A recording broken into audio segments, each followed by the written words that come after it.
Seeking English S.A.T. Workbook, page 337, problem 4. Joe's cell phone plan includes a certain number of free text messages each month.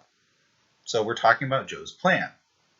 It says the equation t equals 350 minus 35d represents the number of text messages t remaining d days into the month. Okay, now what we would normally expect, given the shape of this story, that we're given a formula that describes Joe's plan. But what's actually happening here? What would determine the number of texts left on any particular day? Yeah, a formula would determine that. But in real terms, it would be determined by Joe's behavior.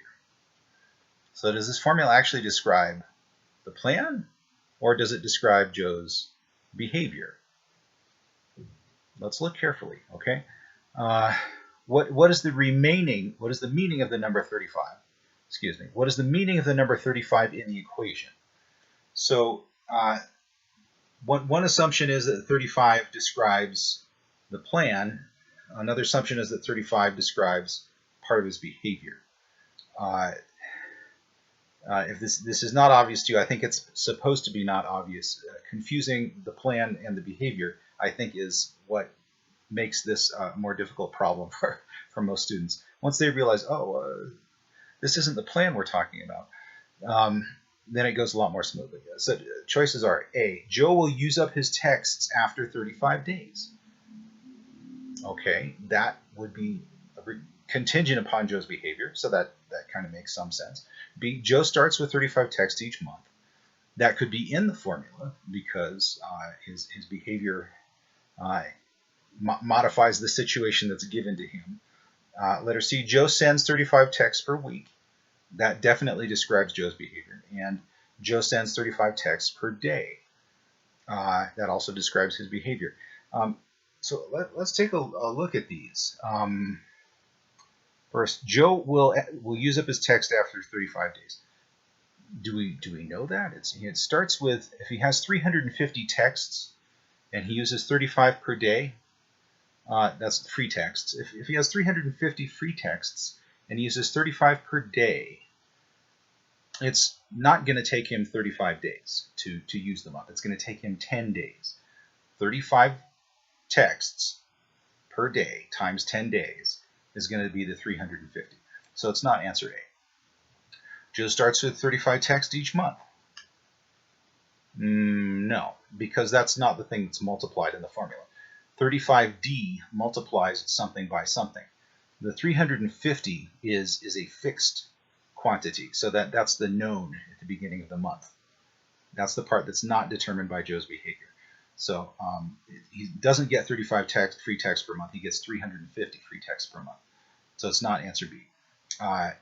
Letter C, Joe sends 35 texts per week. I don't see week mentioned anywhere in this story. I see day and I see month, but I don't see week. And D is kind of a weird number to use for week, although I've seen tests where they'll do something like that to you, just not this one. 35 texts per week. And I don't see the number 7 anywhere, so it's a very unlikely answer. I mean, it's wrong, but I'm telling you, even if you're not certain that it's wrong, there are reasons to be suspicious of it. Answer D, Joe sends 35 texts per day. That's what's actually described in the story. Okay? So they give you this. This is the number of texts that is left. And I would rather do it like this, because this is, chronologically, this is better for me. This tells the better story. I'm modifying the formula, so it works better chronologically. He starts with 350 free texts, okay? For each day that passes, 35 of those texts are consumed.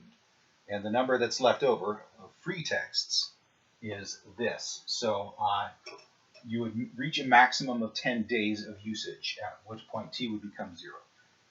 Okay.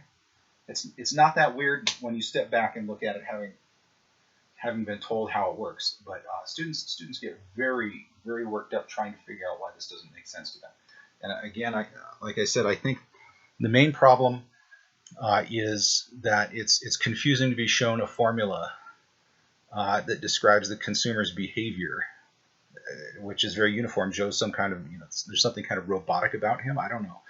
Is he budgeting himself 35 texts per day? Does he have to send exactly the same 35? I don't know. It's a mystery because it doesn't look like a behavior formula. It looks like something that would be part of his plan. I don't want to explain this again too many times, but do make a note of this because it's almost more of a reading comprehension problem than a math problem. And I keep pointing these out to you. Is it fair that they put that on the math part of the test? Does it matter whether it's fair? You have no choice. You've agreed to take the test.